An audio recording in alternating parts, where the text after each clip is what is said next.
যে আজকে আপনি হচ্ছে জেলা নিয়ে দাবি করেছেন, কোনটাতে কনভার্সন করবেন, বাংলা না হিন্দিতে? हिंदी में ही बोलना बेहतर होगा। ठीक, तो बोलिए हिंदी में। शुक्र है। ये प्रेस मीट करने का मकसद ये है कि लोगों को जानकारी देना, क्योंकि रज़ा कमेटी का 20 साल कंप्लीट हो चुका है, 21 साल स्टार्ट है। तो इन 20 सालों में हम लोग लगभग 2008 के बाद से ही इस्लामपुर डिस्ट्रिक्ट की मांग हम लोग शुरू किए हैं, और कई सारे जो संगठन थे वो लोग भी पहले से मांग कर रहे थे। इसीलिए हम लोगों ने 2022 में 23 अगस्त 2022 को पहली बार डिस्ट्रिक्ट के लिए पद यात्रा किए थे, जो हमारे उत्तर दिनाजपुर के चोपड़ा ब्लॉक में आता है नालबारी। दार्जिलिंग डिस्ट्रिक्ट जहाँ से शुरू ख़त्म होता है, वहाँ से उत्तर दिनाजपुर डिस्ट्रिक्ट शुरू होता है। वहाँ से हम लोग पैदल यात्रा किए 160 किलोमीटर रायगंज डीएम ऑफिस तक। वहाँ पे डीएम के थ्रू हम लोगों ने चीफ मिनिस्टर ममता बनर्जी को एक मेमोरेंडम दिए थे कि इस्लामपुर सब डिवीज़न को एक डिस्ट्रिक्ट बनाया जाए, क्योंकि इस्लामपुर सब डिवीज़न जो है ये बहुत ही पिछड़ा हुआ है। पूरे बंगाल में अगर देखेंगे तो ये बहुत ही पिछड़ा हुआ एरिया है। इसका डेवलपमेंट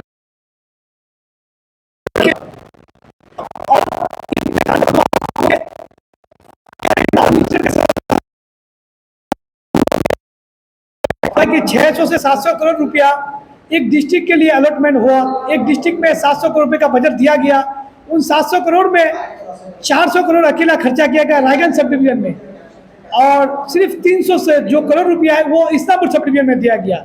जबकि रायगंज सब डिवीजन में सिर्फ 4 ही ब्लॉक आते हैं और इस्लामपुर सब डिवीजन में 5 ब्लॉक आते हैं। तो 5 ब्लॉक में ज़्यादा पैसा मिलना चाहिए था, लेकिन 4 ब्लॉक में समझिए कि 70% पैसा खर्चा होता है, और जो 30% पैसा है वो हमारे इस्लामपुर ब्लॉक में आता है, जिसकी वजह से ना यहाँ पे एक अच्छा कॉलेज है, ना मेडिकल कॉलेज, ना लॉ कॉलेज, ना एग्रीकल्चर का कोई कॉलेज है, ना कोई सरकारी के फंड से बना हुआ कोई बीएड डीएलएड कॉलेज, या समझिए कि कोई अच्छा लाइब्रेरी या कोई अच्छा लैब, जैसे हमारे इस्लामपुर कॉलेज ही है। अच्छा फिजिक्स का लैब नहीं है, केमिस्ट्री का नहीं है, बायोलॉजी का नहीं है। इस्लामपुर पूरे सब डिवीजन में अगर कुछ कॉलेज बनी है, आप सोचिए चोपड़ा कॉलेज, एक ब्लॉक में, चोपड़ा ब्लॉक में 3.5 लाख की आबादी है, लेकिन वहाँ पे जो कॉलेज दिया गया उसमें अभी एडमिशन करने के लिए वहाँ पे 600 से 700 स्टूडेंट का सीट दिया गया है। तो ये सोचने वाली बात है। 3-3.5 लाख में सिर्फ क्या ग्रेजुएशन करने वाले स्टूडेंट सिर्फ 600 से 700 ही होंगे। अब इस्लामपुर कॉलेज में, एक कॉलेज में 15,000 सीट है। सोचने वाली बात है, इतनी छोटी कॉलेज है। एक यूनिवर्सिटी में 15,000 स्टूडेंट नहीं होता है। कई सारी यूनिवर्सिटीज़ है हमारे इंडिया में जिसमें 15,000 स्टूडेंट नहीं है, लेकिन हमारे इस्लामपुर कॉलेज में 15,000 स्टूडेंट। तो सोचने वाली बात है। अभी हम देख रहे हैं कि 4-5 सालों में इस्लामपुर का माहौल बहुत बदला है। जब हम 15,000 से 17,000 की आबादी वाले मतलब स्टूडेंट थे कॉलेज में, अभी इस्लामपुर कॉलेज में स्टूडेंट घटकर 9 या 10,000 तक आ चुका है। तो हम और आप देख पा रहे हैं कि अभी हमारा समाज पढ़ा लिखा हो रहा है।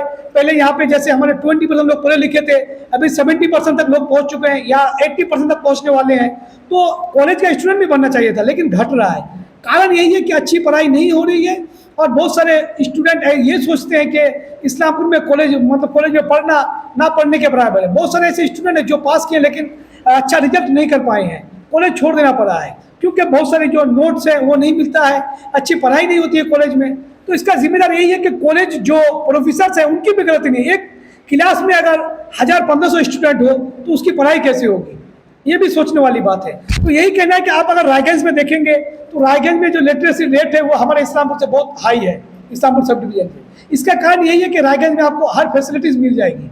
आप चाहे मेडिकल का कोई सुविधा, चाहे इंजीनियरिंग का, चाहे या लॉ के लिए चाहिए, आपको जिस चीज़ की फैसिलिटी चाहिए वो रायगंज में मिल जाती है, लेकिन हमारे इस्लामपुर में नहीं मिलती है। आपको एक छोटा सा एग्जांपल दूंगा कि रायगंज डीएम ऑफिस के पास एक माइनॉरिटीज़ का हॉल बना है 7 करोड़ का।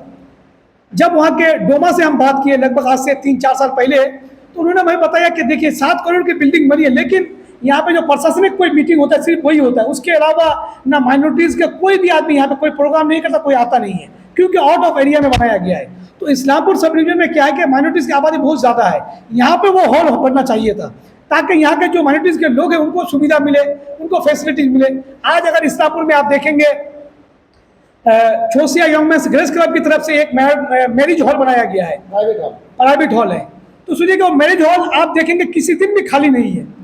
कारण यही है कि इस्लामपुर में इतनी सुविधा नहीं है दूसरे हॉल में जो उसमें है। तो गवर्नमेंट ने भी इसमें ध्यान नहीं दिया, और हमारे यहाँ के जो नेता लोग थे उनकी भी थोड़ी मेहरबानी है कि अगर ये लोग चाहते तो बहुत डेवलप कर सकता है इस्लामपुर, लेकिन हम लोग चुप रहे तो कब तक चुप रहे।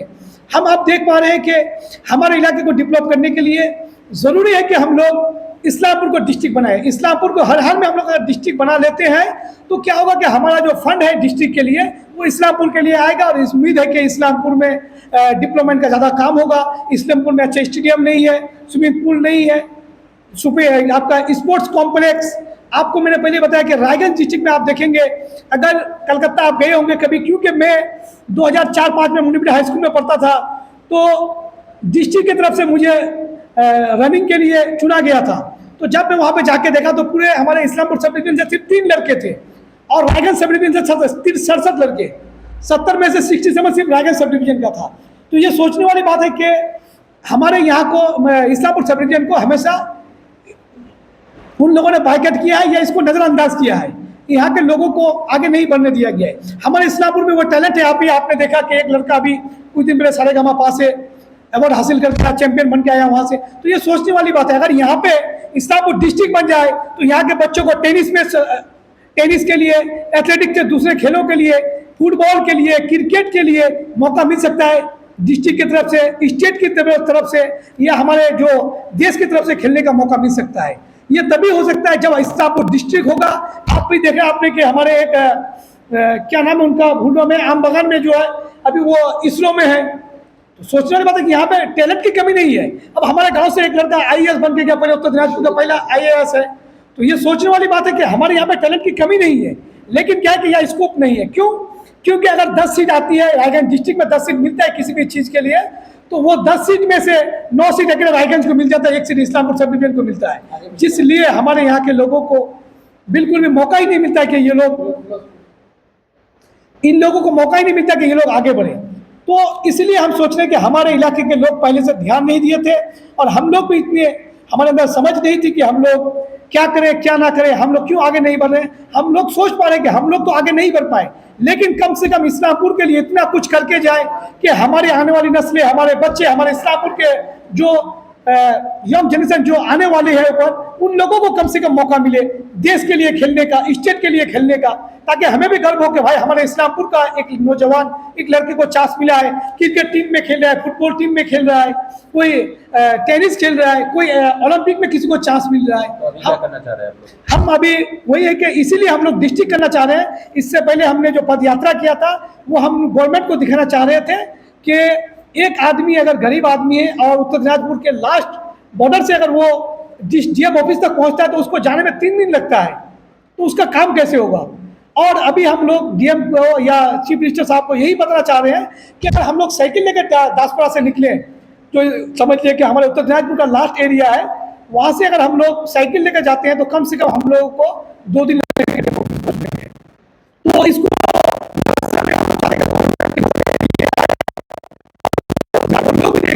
कि साइकिल लेकर जाने में अगर डीएम ऑफिस 2 दिन लगता है तो एक आदमी काम करके कब लौटेगा वहाँ से। और आदमी का अभी तो ऐसे बिल्कुल भी टाइम नहीं है। इसीलिए ज़रूरी है कि इस्लामपुर को डिस्ट्रिक्ट किया जाए। इस्लामपुर में कोर्ट कचहरी बिल्कुल पहले से अवेलेबल है, बस उसको नाम देना है कि डिस्ट्रिक्ट कोर्ट कर सकते हैं। एसडीओ ऑफिस है, वहाँ पे चाहे तो डीएम ऑफिस कर सकते हैं, या हमारे जो तिस्तापल्ली है वहाँ पे आपने देखा एसपी ऑफिस बना, पुलिस डिस्ट्रिक्ट में इस्लामपुर बन चुका है। और तिस्तापल्ली में इतनी जगह है कि वहाँ पे 2 डीएम ऑफिस बन सकता है। तो हम वही चाह रहे हैं कि डीएम ऑफिस इस्लामपुर में बनने की जगह है, इस्लामपुर में हर चीज़ अवेलेबल है। यहाँ पे आपका जो एसडी हॉस्पिटल भी है, सुपर स्पेशल हॉस्पिटल भी है, कोर्ट भी है, यानी कि जितनी भी चीज़ों की ज़रूरत है एक डिस्ट्रिक्ट के लिए, उसके लिए इस्लामपुर जो है परफेक्ट जगह है। इस्लामपुर में डिस्ट्रिक्ट होना चाहिए। अगर हम लोग कोई भी काम करने के लिए यहाँ से सिलीगुड़ी जाते हैं, अब सोचिए यहाँ का आदमी पासपोर्ट के लिए अप्लाई करते हैं तो रायगंज नहीं देते हैं, सिलीगुड़ी देते हैं, जबकि सिलीगुड़ी में परेशानी है, रायगंज में इतनी परेशानी नहीं है। लेकिन रायगंज जाने आने में आपका समझिए कि दिन खत्म। सुबह निकल के जाएंगे आप 5 बजे, तो रात को आप 8-9 बजे घर आएंगे। और अगर वहीं पे अगर आदमी को आप सिलीगुड़ी बोलेंगे तो लोग सिलीगुड़ी तक पहुंच जाएंगे, सुबह निकलेंगे दोपहर तक आ जाएंगे घर। तो वही है कि सुविधा हम लोग को नहीं मिल रही, और ये एरिया जो है हमारे लिए उल्टा हो रहा है। और जो इससे पहले जब्बार भाई ने भी कहा कि डॉक्टर विधान चंद्र राय ने जब 1956 में इस्लामपुर सब डिवीजन को बिहार से काट कर ये हमारा बंगाल में दिया। बंगाल में देने के बाद 3 साल के अंदर में ही उन्होंने इस्लामपुर को, क्योंकि इस्लामपुर के अंदर वो क्वालिटी थी, वो क्वालिटी को देखकर ही उन्होंने सिर्फ 3 साल में उस वक्त सब डिवीजन बनाया था 1959 में। और उन्होंने ये भी कहा था कि ये बहुत ही जल्द डिस्ट्रिक्ट बनेगा। उसके हिसाब से हम जो रिपोर्ट निकाले कि हमारे जो उस वक्त के एमएलए थे आफाक चौधरी साहब, उनके मुताबिक वो रहते तो बहुत पहले बन चुका होता। 65-66 में उन्होंने आवाज़ भी उठाया था कि इस्लामपुर डिस्ट्रिक्ट होना चाहिए। तो पहले से अगर हमारे यहाँ के लोग जो नेता थे, पॉलिटिशियन थे, ये लोग अगर आवाज़ उठाते तो बहुत पहले ये इस्लामपुर डिस्ट्रिक्ट बन गया होता। अभी मैं आपको बता दूं कि इस्लामपुर सब डिवीजन जो है इसमें लगभग 80% की आबादी आपकी सुरजापुरी की थी। ये सुरजापुरी समाज की बात मैं यहाँ पे इसलिए लेके आ रहा हूँ कि ये सुरजापुरी समाज जो है ना, इसके साथ हमेशा नाइंसाफ़ी हुई है। अभी बिहार में सुरजापुरी को रिजर्वेशन की बात चल रही है। अब सोचिए बंगाल में लगभग हमारे जो वेस्ट बंगाल, खासकर नॉर्थ बंगाल में सुरजापुरी की जो आबादी है कम से कम 15-16 लाख है। 6-7 डिस्ट्रिक्ट में मिलाकर 15-16 लाख के करीब है। उसके बाद बांग्लादेश में 20-25 लाख के करीब है, नेपाल में 8-10 लाख के करीब है, बिहार में कम से कम 30 लाख है। तो ये सोचने वाली बात है कि 4-5 मतलब डिस्ट्रिक्ट में भाग हो गया। नहीं तो आप देखेंगे गोरखा को, आपका जो है राजवंशी को कुछ ना कुछ उसको फैसिलिटीज मिलती है, जो गोरखा है उनको बहुत सी फैसिलिटीज मिलती है। लेकिन जो सुरजापुरी के लोग थे, नेता थे, इन्होंने कभी आवाज़ नहीं उठाई, जिसकी वजह से इन्हें कोई फैसिलिटीज नहीं मिली। आज हम देख पा रहे हैं कि बिहार में सुरजापुरी के लिए एक अलग कैटेगरी का रिजर्वेशन भी बन रहा है और उन लोगों के लिए कुछ नई फैसिलिटीज़ के लिए भी वो लोग कुछ काम कर रहे हैं। और सुरजापुरी जुबान को वहाँ पे एक सरकारी जुबान की अहमियत दे रहे हैं वहाँ पे, कि सुरजापुरी जो जुबान है उसको एक लिपि, मतलब जो लिखने का होता है उसको एक लिखने का, उनको भी एक हिंदी में शायद स्क्रिप्ट दिया जा रहा है।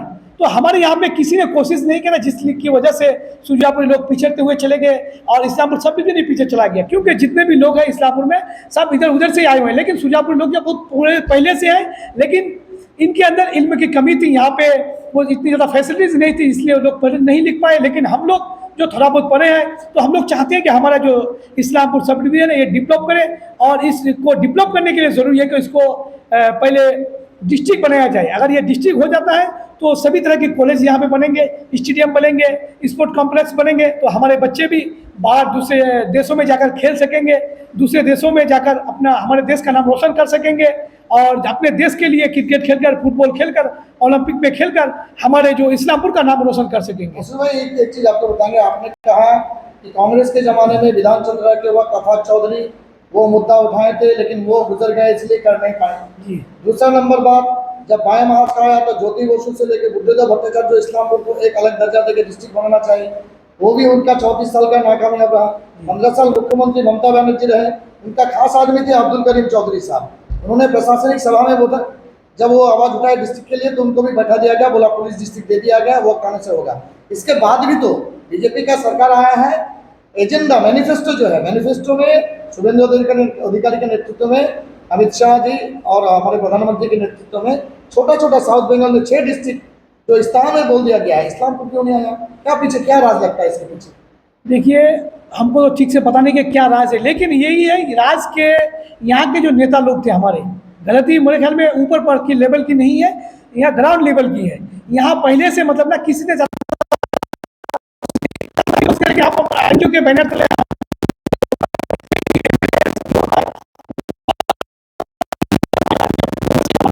ज़माने में या टीएमसी के ज़माने में या बीजेपी के ज़माने में ये मुद्दा अगर विधानसभा में उठता है तो मेरे ख्याल में चीफ मिनिस्टर को या होम मिनिस्टर को जवाब देना पड़ेगा कि इस्लामपुर को डिस्ट्रिक्ट क्यों नहीं बनाया जा रहा है। अभी हमने हमारे जो एमएलए साहब हैं, हमने इलेक्शन से पहले जो अभी एमएलए साहब बने हमारे कन्हैयालाल अग्रवाल साहब, उनके सामने हमने 2 बात रखी है कि आप चाहे जो कुछ करें, हमने आपके पास 2 मुद्दा रखा था कि इस्लामपुर डिस्ट्रिक्ट की मांग होनी चाहिए विधानसभा में, और जो डांगापुरा ब्रिज, क्योंकि ये अंग्रेजों से ज़माने से वो डिस्ट्रिक्ट की मांग चली आ रही है, वो डांगापुरा ब्रिज का। तो हमने ये 2 मुद्दा एमएलए साहब के ऊपर छोड़ा है और हम चाह रहे हैं कि सिर्फ एक नेता के ऊपर छोड़कर ही हमारा इस्लामपुर अभी तक डिस्ट्रिक्ट नहीं हो पा रहा है।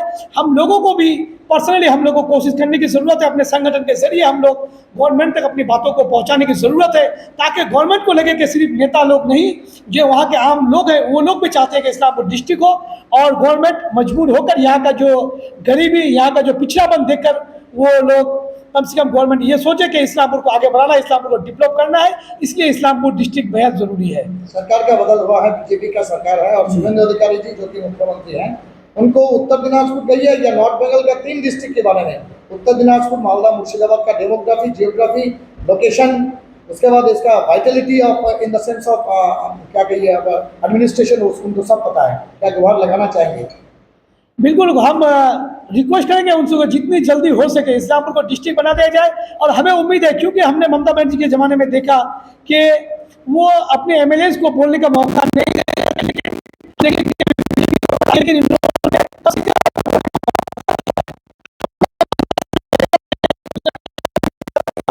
हम लोग को दिख ही नहीं रहा था कि कोई एमएलए बोल पा रहा है। तो मेरे ख्याल में हम लोग अगर कोशिश करेंगे और हमारे एमएलएज भी कोशिश करेंगे तो बहुत जल्द इंशाल्लाह उम्मीद है कि इस्लामपुर डिस्ट्रिक्ट बनेगा।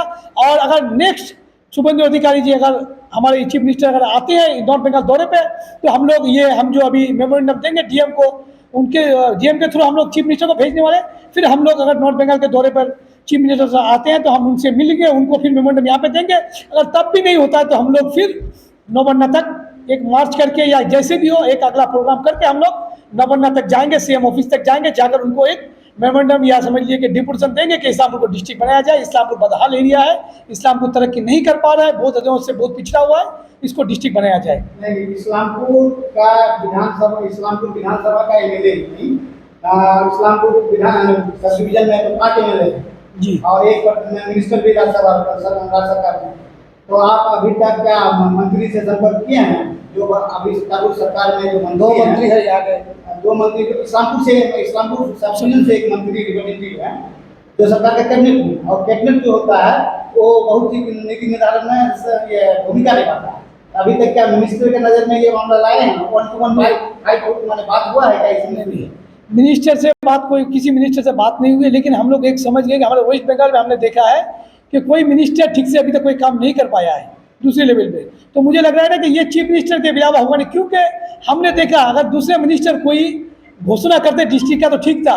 तो मेरे ख्याल में अगर एक तो हमारे जो मिनिस्टर बने हैं वो है शायद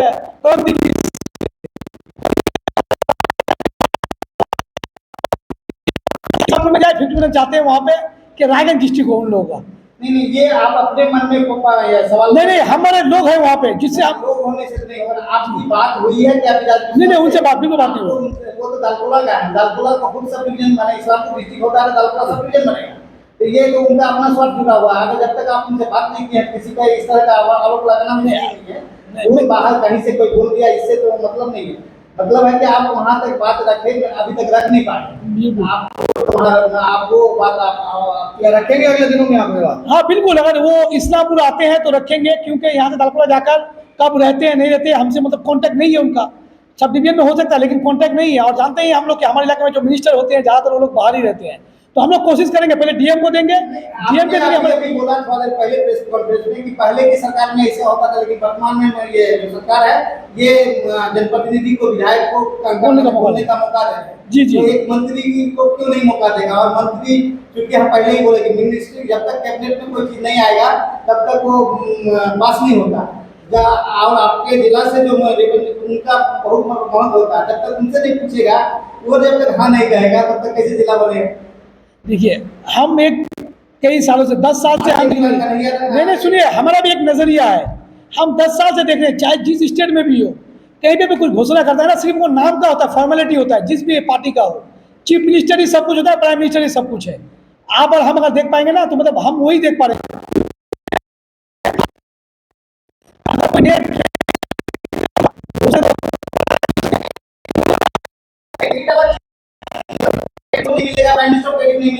आखिरकार करना तो नहीं बोलते, लेकिन जब तक आपका जैसे ग्राम पंचायत में मेंबर जब तक नहीं चाहेगा तो पंचायत का उद्धार माने विकास नहीं होगा। उसी तरह से आपका एमएलए है, सिर्फ एक एमएलए नहीं है, आपका 5 एमएलए को माने वहाँ पर विधानसभा में आवाज उठाना चाहिए। तो आप सिर्फ एक आदमी को फोकस कर रहे हैं। सबसे बड़ा देखिए कि सब अलग अलग नजरिया रखते हैं, सब जितने